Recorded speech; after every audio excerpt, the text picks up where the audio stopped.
1998 ലോക്സഭാ തെരഞ്ഞെടുപ്പിൽ ആർക്കും ഭൂരിപക്ഷമില്ലാത്ത ഒരവസ്ഥയാണ് ഉണ്ടായത്. ഒരു ഹങ് പാർലമെൻറ്റ്, തൂക്ക് പാർലമെൻറ്റ് എന്നൊക്കെ വേണമെങ്കിൽ പറയാം. BJP ആണ് ഏറ്റവും വലിയ ഒറ്റക്കക്ഷിയായിട്ട് വന്നത്. 182 സീറ്റുകൾ ലഭിച്ചു. അടൽ ബിഹാരി വാജ്പേയിയും അദ്വാനിയുമാണ് ആ തെരഞ്ഞെടുപ്പിൽ BJPയെ നയിച്ചത്. പ്രധാനമായും വാജ്പേയി. കോൺഗ്രസ്സിന് കിട്ടിയത് 141 സീറ്റാണ്. അന്ന് കേസരിയാണ് AICC പ്രസിഡൻ്റെങ്കിലും പ്രചാരണം നയിച്ചത് അപ്പോൾ പുറത്തു നിൽക്കുന്ന ഔദ്യോഗിക സ്ഥാനങ്ങളൊന്നുമില്ലാത്ത സോണിയാഗാന്ധിയായിരുന്നു. 141 സീറ്റാണ് അവർക്ക് കിട്ടിയത്. കോൺഗ്രസിൻ്റെ ഘടകകക്ഷികൾ എല്ലാവരും ചേർന്നാലും ഭൂരിപക്ഷമില്ല. BJPയുടെ ഘടകകക്ഷികൾ ചേർന്നാലും ഭൂരിപക്ഷമില്ല. പക്ഷേ അന്ന് NDA ഉണ്ട്. NDA നിലവിൽ നാഷണൽ ഡെമോക്രാറ്റിക് അലയൻസ്, BJPയുടെ നേതൃത്വത്തിലുള്ള കൂട്ടുകെട്ട് മുന്നണി. അവർക്ക് 240 സീറ്റുകൾ മാത്രമേ വരുന്നുള്ളൂ, ഇവരെല്ലാവരും കൂടെ ചേർന്നാൽ. ഈ ഒരു സാഹചര്യത്തിലാണ് ഒരു പുതിയ മന്ത്രിസഭ രൂപവൽക്കരിക്കുന്ന കാര്യം, അല്ലെങ്കിൽ അതിൻ്റെ ആലോചനകൾ വലിയൊരു സന്നിഗ്ധാവസ്ഥയിലെത്തിയത്. അന്ന് രാഷ്ട്രപതി നമ്മുടെ KR നാരായണ. BJPക്ക് അണ്ണാ DMKയുടെ ജയലളിതയുടെ പിന്തുണ ലഭിക്കുകയാണെങ്കിൽ, ഉറപ്പാവുകയാണെങ്കിൽ അവർക്ക് ഒരു ഗവൺമെൻറ് ഉണ്ടാക്കാൻ സാധിക്കും. അണ്ണാ DMKയ്ക്ക് അന്ന് 18 സീറ്റുണ്ട്. അന്ന് നമ്മൾ ഡൽഹിയിലിരിക്കുമ്പോൾ കാണുന്ന കാഴ്ച, BJPയുടെ നേതാക്കന്മാർ പ്രമോദ് മഹാജനും മറ്റും ഇങ്ങനെ ദിവസങ്ങളോളം അല്ലെങ്കിൽ തുടർച്ചയായിട്ട് മദ്രാസിലേക്ക് അല്ലെങ്കിൽ ചെന്നൈയിലേക്ക് ഷട്ടിലടിച്ചുകൊണ്ടിരിക്കുന്നതാണ്. പക്ഷേ അവരുടെ തീരുമാനം അവസാനം വരെ വെച്ച് താമസിപ്പിച്ചു. ഒരു അന്തിമ തീരുമാനം പറയാൻ അവർ തയ്യാറായില്ല. പക്ഷേ അവർ കൊടുക്കുന്ന സൂചനകളൊക്കെ BJP സർക്കാരിന് അല്ലെങ്കിൽ വാജ്പേയി പ്രധാനമന്ത്രിയാവുകയാണെങ്കിൽ പിന്താങ്ങും എന്നാണ്. പക്ഷേ ഈ കത്ത് കൊടുക്കുന്നില്ല. ഈ കത്ത് കൊടുത്തെങ്കിൽ മാത്രമേ മന്ത്രിസഭ രൂപവൽക്കരിക്കാനുള്ള അവകാശവാദവുമായി രാഷ്ട്രപതിയെ കാണാൻ സാധിക്കുകയുള്ളൂ. പക്ഷേ വാജ്പേയി ആയിരിക്കും പ്രധാനമന്ത്രി, അദ്ദേഹം ഒരു മന്ത്രിസഭ ഉണ്ടാക്കും എന്നുള്ള അതിന് പറ്റിയൊരു അന്തരീക്ഷമാണ് നിലവിൽ നിൽക്കുന്നത്. അപ്പോഴാണ് എനിക്കൊരു അസൈൻമെൻറ്റ് വരുന്നത്. വാജ്പേയി ജനിച്ചതും വളർന്നതും ഗ്വാളിയറിലാണ്. അപ്പോൾ അവിടെ അദ്ദേഹത്തിൻ്റെ കുടുംബ വീടുണ്ട്. അവിടെ പോയി അവിടുത്തെ അന്തരീക്ഷം, സഹോദരന്മാരോ ബന്ധുക്കളോ ഒക്കെ ഉണ്ടെങ്കിൽ അവരെ കാണുക. അവരെ കണ്ട് ഒരു സ്റ്റോറി ചെയ്യാനായിട്ട് എനിക്കൊരു നിർദ്ദേശം വരുന്നു. ഗ്വാളിയറിൽ നിന്ന് ഒരു 2.5-3 കിലോമീറ്റർ അകലെ നഗരപ്രാന്തത്തിലുള്ള ഷിൻഡെ ചാവനി എന്ന് പറയുന്ന സ്ഥലത്താണ് വാജ്പേയിയുടെ ബാല്യകാലം ചെലവഴിച്ചത്. ഈ ഷിൻഡെ ചാവനി എന്ന് പറഞ്ഞാൽ ഷിൻഡെ രാജാവിൻ്റെ പട്ടാളക്കാരെ പാർപ്പിച്ചിരുന്ന സ്ഥലം. ചാവനി എന്ന് പറഞ്ഞാൽ താമസ സ്ഥലമെന്നാണ് അർത്ഥം. ഈ ഷിൻഡെ രാജാക്കന്മാരെന്ന് പറഞ്ഞാൽ നമ്മൾ എല്ലാവരും അറിയുന്ന ഗ്വാളിയറിലെ സിന്ധ്യ രാജവംശം തന്നെയാണ്. ഇംഗ്ലീഷ് വൽക്കരിച്ചപ്പോൾ ഈ ഷിൻഡെ എന്നുള്ളത് സിന്ധ്യ എന്നായി പോയതാണ്. നമ്മുടെ ട്രാവൻകൂറോ ട്രിവാൻഡ്രമോ കൊയിലോണോ കാലിക്കട്ടോ ഒക്കെ പോലെ അവരുടെ പട്ടാളക്കാരുടെ കേന്ദ്രമായിരുന്നു. ഒരു കൻ്റോൺമെൻറ്റ് ഏരിയ എന്ന് വേണമെങ്കിൽ നമുക്ക് പറയാൻ സാധിക്കും. ഇവിടെയുള്ള ഈ ഷിൻഡെ ചാവനിയിലെ ഒരു വീട്ടിലാണ് വാജ്പേയി അദ്ദേഹത്തിൻ്റെ ബാല്യകാലം ചെലവഴിച്ചത്. അദ്ദേഹം ജനിച്ചത് അവിടെയല്ല. ഗ്വാളിയറിലെ ഒരു ടാക്സി സ്റ്റാൻഡിൽ നിന്ന് ഒരു വണ്ടി പിടിക്കാൻ ചെന്നപ്പോൾ വാജ്പേയിയുടെ വീട്ടിലേക്കാണെന്ന് പറഞ്ഞപ്പോൾ സുശീൽ എന്ന് പറയുന്ന ഒരു 12-13 വയസ്സുള്ള ഒരു ബാലൻ, അവൻ പറഞ്ഞു ഞാൻ വരാം, ഞാനും കൂടെ വരാം, ആ വീട് ഞാൻ കാണിച്ചു തരാം എന്ന് പറഞ്ഞു. 12-13 വയസ്സ് വരുന്ന ഒരു കുട്ടിയാണ്. അപ്പോൾ അവനെ കൂടെ ടാക്സിയിൽ കയറ്റി ഞങ്ങൾ ഈ ഷിൻഡെ ചാവനിയിലേക്ക് പോകുമ്പോൾ അവനെന്നോട് ആദ്യം ചോദിച്ച ചോദ്യം അടൽജി പ്രധാനമന്ത്രിയാകുമോ എന്നാണ്. അപ്പോൾ ഞാൻ പറഞ്ഞു തീർച്ചയായിട്ടും അടൽജി ആയിരിക്കും നമ്മുടെ അടുത്ത പ്രധാനമന്ത്രി എന്ന് പറഞ്ഞപ്പോൾ പയ്യൻസ് പറഞ്ഞു അപ്പോൾ അടൽജി ഇവിടെ വരും, പ്രധാനമന്ത്രിയായാൽ തീർച്ചയായിട്ടും ഇവിടെ വരും, അപ്പോൾ ഞങ്ങൾ അദ്ദേഹത്തിനൊരു വലിയ സ്വീകരണം നൽകും എന്നൊക്കെ ഇവൻ എന്നോട് പറഞ്ഞു. പിന്നീട് ഇവനായിരുന്നു എൻ്റെ ഒരു ഗൈഡ് അവിടെ പല സ്ഥലങ്ങളിൽ പോകാനായിട്ട്. ഈ നഗരത്തിൽ നിന്ന് ഷിൻഡെ ചാവനിയിലേക്ക് വരുമ്പോൾ ധാരാളം കോട്ടകൾ കാണാം, ചിലപ്പോൾ കോട്ടകളുടെ അവശിഷ്ടങ്ങൾ ഒക്കെ കാണാം. അപ്പോൾ അതൊരു രാജ തലസ്ഥാനമായിരുന്നു. കൻ്റോൺമെൻറ്റ് ഏരിയ ആയിരുന്നു. അതുകൊണ്ടൊക്കെ തന്നെയാണ് ഇത്തരത്തിൽ വലിയ തോതിൽ ഈ കോട്ടകളുടെ അവശിഷ്ടങ്ങളും ഒക്കെ കാണുന്നത്. ഈ ഷിൻഡേ ചാവനി എന്ന് പറയുന്ന ഒരു ഗ്രാമമാണ്, അതിനെ അങ്ങനെ വേണമെങ്കിൽ വിളിക്കാം. അന്നതൊരു ഗ്രാമമാണ്. അതിന് ചുറ്റുമായിട്ട് തന്നെ ഒരു വലിയ കോട്ടയുടെ അവശിഷ്ടങ്ങൾ നമുക്ക് കാണാം. അതൊക്കെ ഇടിഞ്ഞു പൊളിഞ്ഞ് കിടക്കുകയാണ്. ഈ പട്ടാളക്കാരുടെ താമസ സ്ഥലമായതുകൊണ്ട് നല്ല സുരക്ഷ വേണമെങ്കിൽ ഓർക്കാപ്പുറത്ത് ശത്രുക്കൾക്ക് ഇവിടെയൊക്കെ ഒരു ആക്രമണം ഒക്കെ നടത്താവുന്നതാണ്. അതുകൊണ്ടൊക്കെ വളരെ ഭദ്രമായിട്ട് കോട്ട കെട്ടി സംരക്ഷിച്ചിരുന്ന ഒരു സ്ഥലമാണ് ഇത്. ടാക്സി ഒരു ഇരുനില കെട്ടിടത്തിൻ്റെ മുമ്പിൽ നിർത്തി, ഒരു ഇടത്തരം മാളികയെന്ന് അതിനെ വേണമെങ്കിൽ പറയാം. അപ്പോൾ സുശീല തന്നെയാണ് പുറത്തിറങ്ങി ഗേറ്റിൽ തട്ടി. അപ്പോൾ ഒരു പെൺകുട്ടി വന്ന് വാതിൽ തുറന്നു, ഞങ്ങൾ അകത്തേക്ക് കടന്നു. അപ്പോൾ ഈ മാളികയാണ് വാജ്പേയി വളർന്ന സ്ഥലം. അപ്പോൾ അതിൻ്റെ മുമ്പിൽ ഒരു ബോർഡുണ്ട്, കൃഷ്ണ ബിഹാരി വാജ്പേയി വായനാലയ ആൻഡ് പുസ്തകാലയ, ഒരു ലൈബ്രറിയാണ് അത്. ഇവരുടെ വീടിൻ്റെ മുമ്പിൽ തന്നെ ഉള്ള ഒരു ലൈബ്രറിയാണ്. അത് കഴിഞ്ഞിട്ടാണ് ഇവർ താമസിക്കുന്ന സ്ഥലത്തേക്ക് പോകുന്നത്. ഒരു ഇടത്തരം കുടുംബം, സമൂഹത്തിൽ നല്ല സ്വാധീനവും സ്ഥാനവുമുള്ള ഒരു ഇടത്തരം, അല്ലെങ്കിൽ നമ്മൾ ഈ അപ്പർ മിഡിൽ ക്ലാസ് എന്ന് പറയുന്ന അതിൽപ്പെട്ട ആളുകൾ താമസിക്കുന്ന ഒരു വീട് അല്ലെങ്കിൽ ബംഗ്ലാവ് എന്ന് തോന്നിപ്പിക്കുന്ന ഒരു മാളിക വീടാണിത്.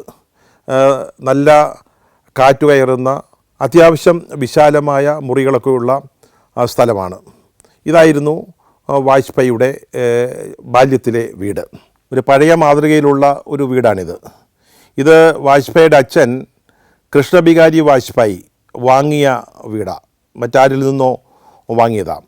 ഇദ്ദേഹം ആഗ്രയിലെ ബഡേശ്വർ എന്ന് പറയുന്ന സ്ഥലത്തു നിന്നുള്ള ആളായിരുന്നു ഈ കൃഷ്ണ ബിഹാരി വാജ്പേയി.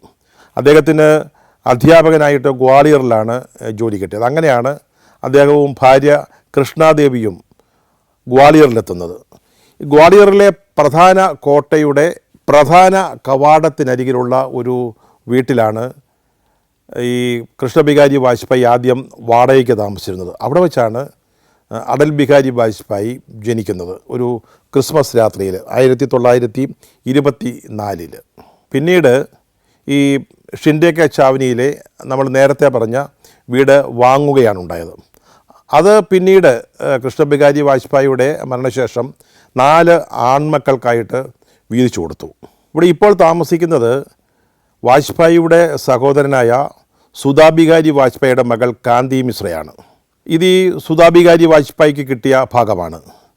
അടൽ ബിഹാരി വാജ്പേയിയുടെ പോർഷൻ കൂടെ കാന്തി മിശ്രയാണ് ഇപ്പോൾ ഉപയോഗിക്കുന്നത്. മറ്റൊരു സഹോദരൻ പ്രേം ബിഹാരി വാജ്പേയി, അദ്ദേഹത്തിന് ലഭിച്ച ഭാഗം അദ്ദേഹം വിറ്റു. മറ്റൊന്ന് അവധ് ബിഹാരി വാജ്പേയിയാണ്, അദ്ദേഹത്തിൻ്റെ പോർഷൻ ഒരാൾക്ക് വാടകയ്ക്ക് കൊടുത്തിരിക്കുകയാണ്. അപ്പോൾ ഈ വീട്ടിൽ, അല്ലെങ്കിൽ ഈ മാളിക വീട്ടിൽ വാജ്പേയി കുടുംബത്തിൽ നിന്ന് ഉള്ളത് ഈ കാന്തി മിശ്ര മാത്രമാണ്. നമ്മൾ നേരത്തെ പറഞ്ഞ ഈ കൃഷ്ണ ബിഹാരി വാജ്പേയി വായനാലയ ആൻഡ് പുസ്തകാലയ, അത് വാജ്പേയി സ്ഥാപിച്ചതാണ്.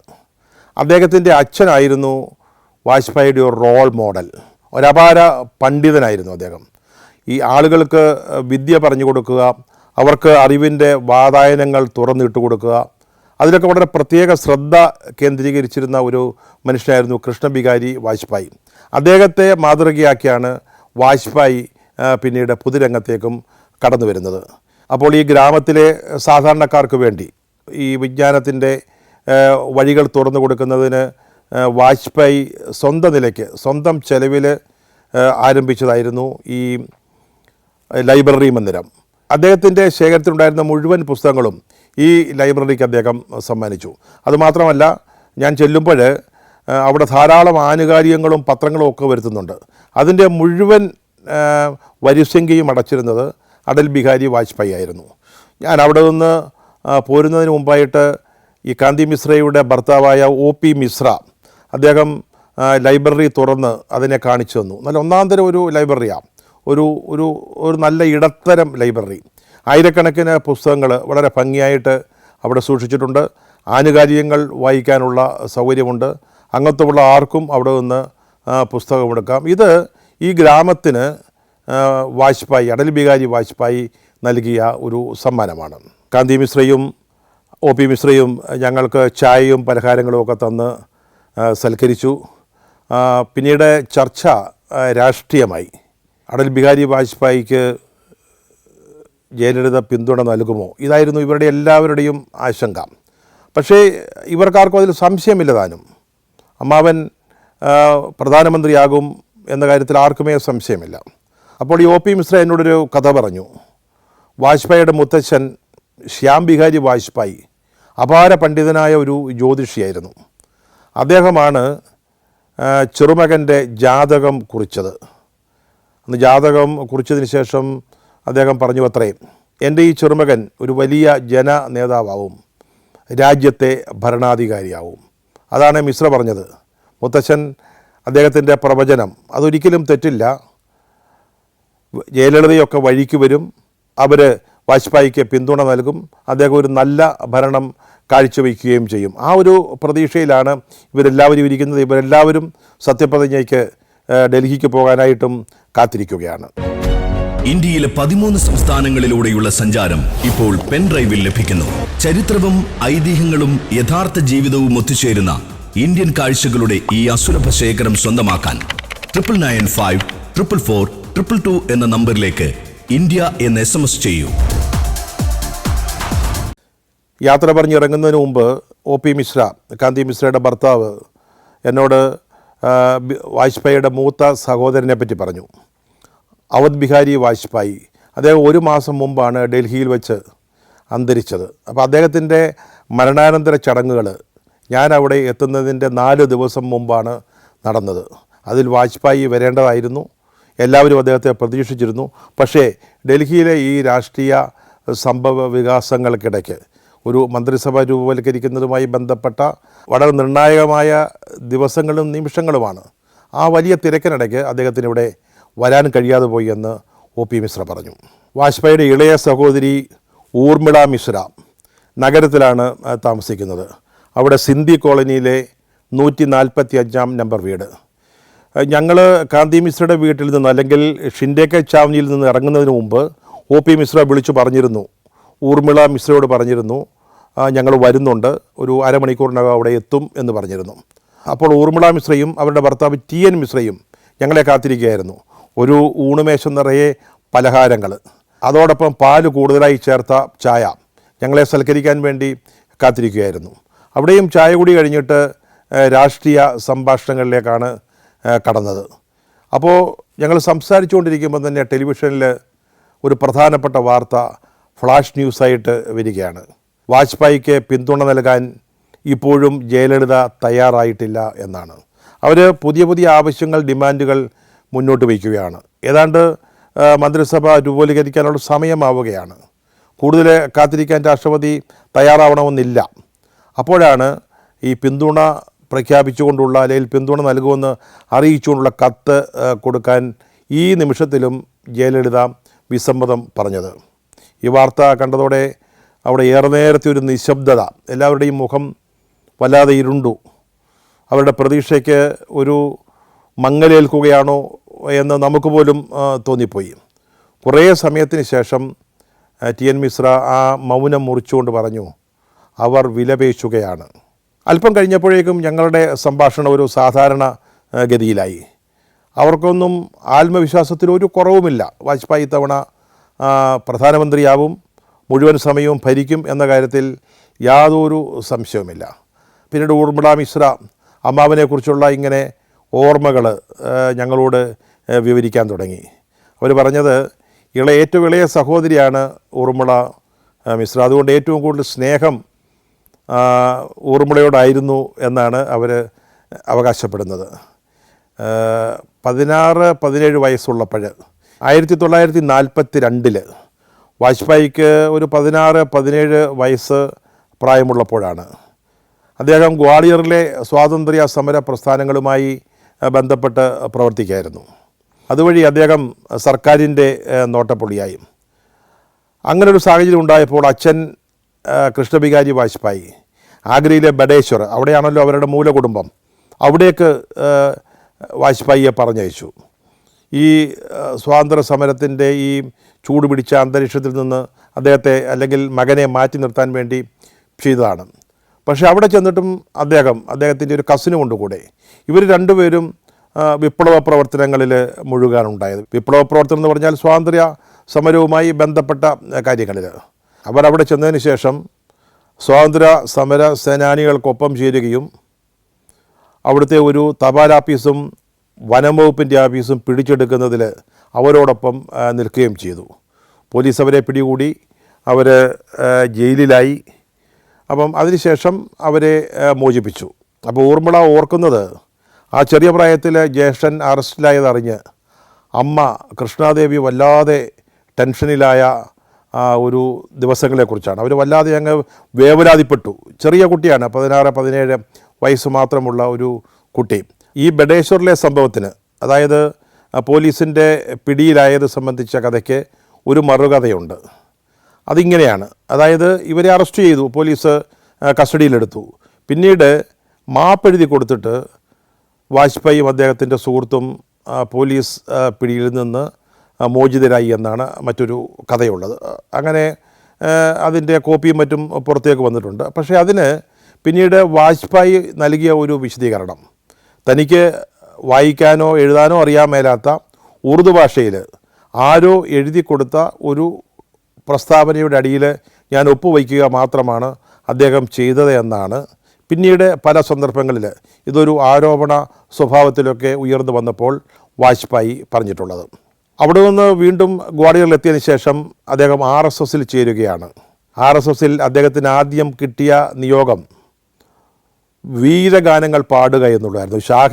ശാഖ ചേരുമ്പോൾ വീരഗാനങ്ങൾ പാടുക എന്നുള്ളതായിരുന്നു. പിന്നീട് ശാഖയിലെ ഒരു പ്രധാന അംഗമായിട്ട് അദ്ദേഹം വളർന്നു. ക്ലാസ് എടുക്കലായി അടുത്ത ഒരു നിയോഗം. പിന്നീട് പ്രസംഗം. RSSുമായി ബന്ധപ്പെട്ട് ഇങ്ങനെ തുടരൻ പ്രസംഗങ്ങൾ നടത്തിയത് വഴിയാണ് ഒരു മികച്ച പ്രഭാഷകനായി വാജ്പേയി വളർന്നു വന്നതെന്നാണ് ഊർമിള മിശ്ര പറഞ്ഞത്.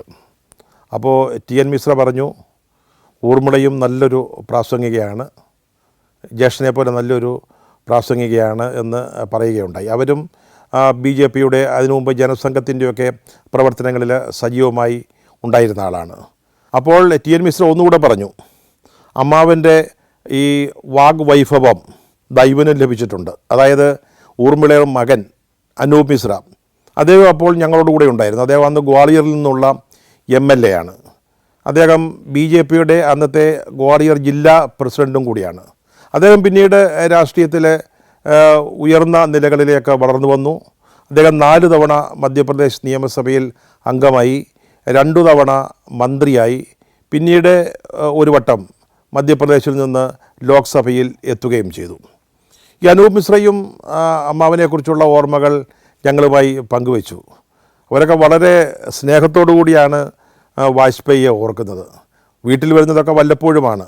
സജീവ രാഷ്ട്രീയത്തിലായതിനു ശേഷം വളരെ ദുർലഭമായിട്ടാണ് ഷിൻഡെ കച്ചാവനിയിലെത്തുക. ഇവരൊക്കെ അങ്ങോട്ട് പോയി, ഡൽഹിയിലേക്ക് പോയി അമ്മാവനെ അല്ലെങ്കിൽ ജ്യേഷ്ഠനെ കാണുന്ന പതിവായിരുന്നു.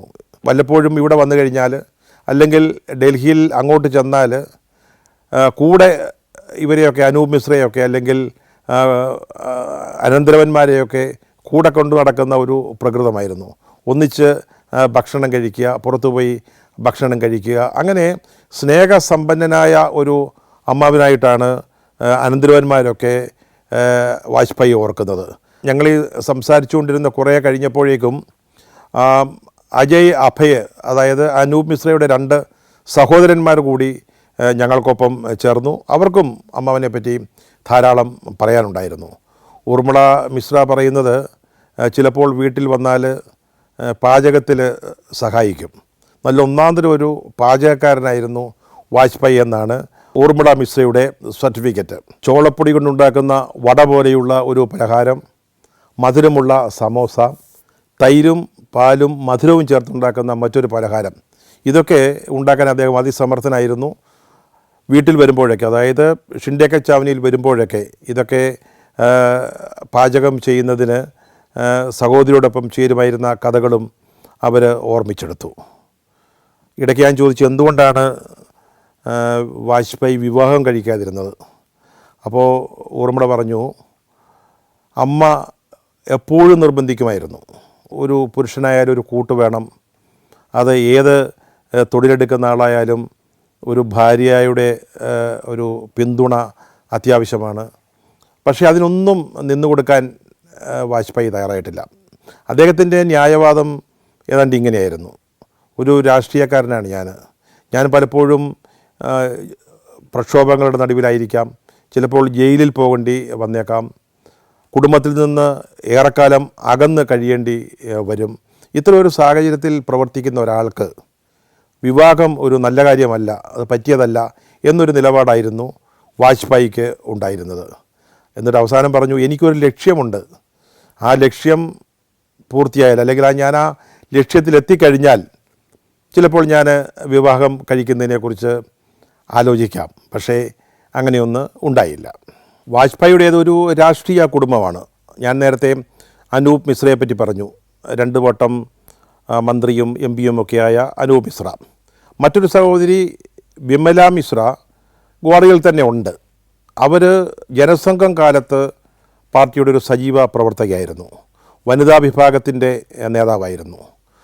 സഹോദരനായ അവധ് ബിഹാരി വാജ്പേയിയുടെ മകൾ കരുണ മിശ്ര, അവർ റായ്പൂർ ജില്ലയിൽ നിന്നുള്ള MLA ആണ്. ഞാൻ അവിടെ എത്തുമ്പോൾ യാത്ര പറഞ്ഞിറങ്ങാൻ നേരം ഊർമിള മിശ്രയും TN മിശ്രയും ഒരു ദിവസം കൂടി ഗ്വാളിയറിൽ തങ്ങാൻ എന്നെ നിർബന്ധിച്ചു.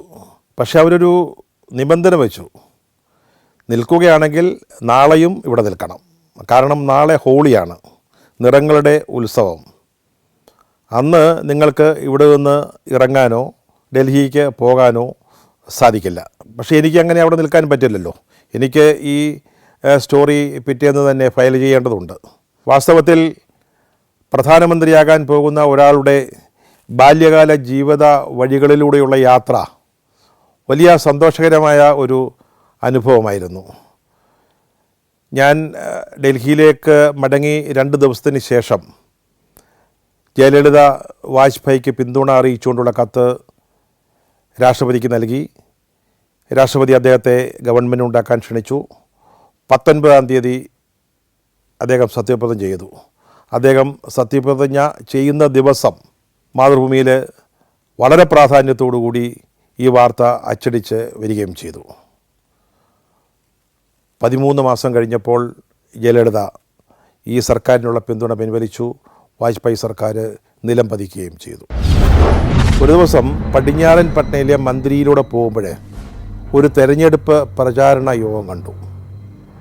അഖിലഭാരതീയ മഹിളാ പാർട്ടി അവരുടെ സ്ഥാനാർത്ഥി ഒരു സുമൻ ലാലിന് വേണ്ടിയുള്ള ഒരു യോഗമാണ്. അത് സംഘടിപ്പിച്ചിരിക്കുന്നതൊക്കെ സ്ത്രീകൾ മാത്രമാണ്. ഈ പാർട്ടി സ്ത്രീകളുടേത് മാത്രമാണ്. അവിടെ പ്രസംഗിച്ചുകൊണ്ടിരിക്കുന്ന ഒരു സ്ത്രീയാണ് ഈ പാർട്ടിയുടെ പ്രസിഡൻറ്റ്. ഈ യോഗം കഴിഞ്ഞതിന് ശേഷം ഞാൻ അവരുമായി പരിചയപ്പെട്ടു. മലയാളിയായ സുധാ വർഗീസ് എന്ന് പറയുന്ന കന്യാസ്ത്രീയായിരുന്നു അത്.